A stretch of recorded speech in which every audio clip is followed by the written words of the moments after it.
Good morning, Facebook. Eileen Hetherington coming to you live from the A1C Club.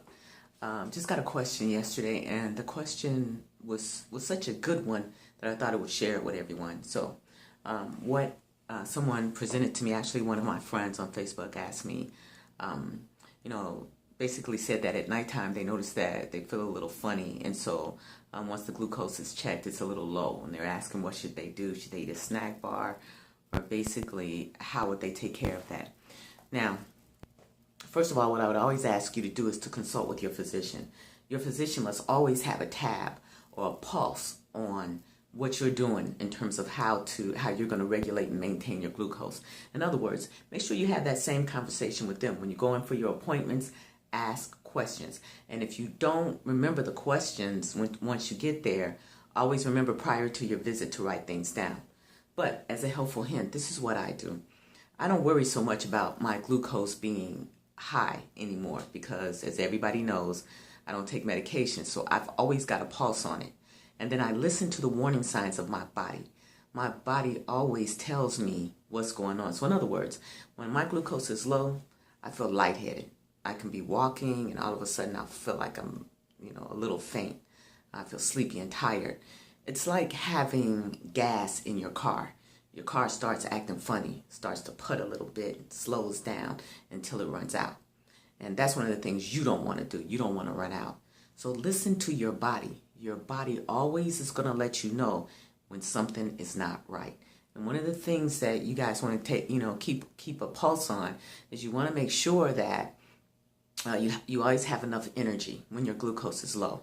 And so, if you find that your numbers are down, like for me, and I'm only speaking from my perspective, because I'm a little bit more extreme than most people in terms of keeping a pulse on my glucose. So, in other words, if I check my glucose, if I'm feeling a little funny and I check it in the evening, I always want to make sure that I got enough so that at nighttime I'm not dropping too low. So, if I find that my glucose is in the 80s, 70s, that's really low. But if I notice that I'm in the 80s, I'll go ahead and I'll eat a snack bar. And I'll make sure that snack bar has enough carbs in it to keep me through the evening until in the morning when I eat again. So know your numbers. That's why I'm always telling people, check your glucose, check your glucose, check your glucose, know what your numbers are. Because if your numbers are too low, you need to work on that. If your numbers are too high, you need to work on that. And part of all of numbers, the numbers game, is you cannot be in denial with this disease because it will take you out of here. You don't, and I stress this again and again and again, you don't want to have a future that is full of disease, infection, amputation, blindness, kidney disease.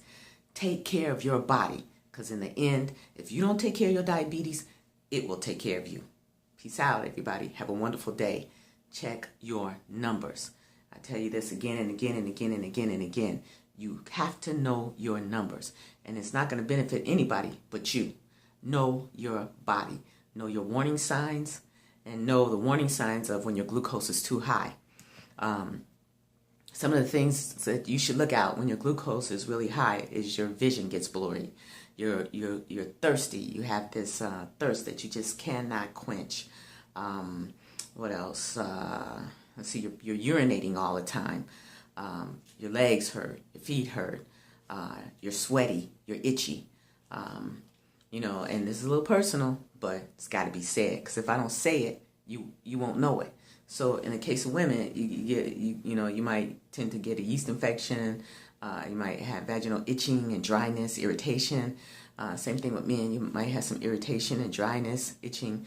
So know your warning signs and listen to your body.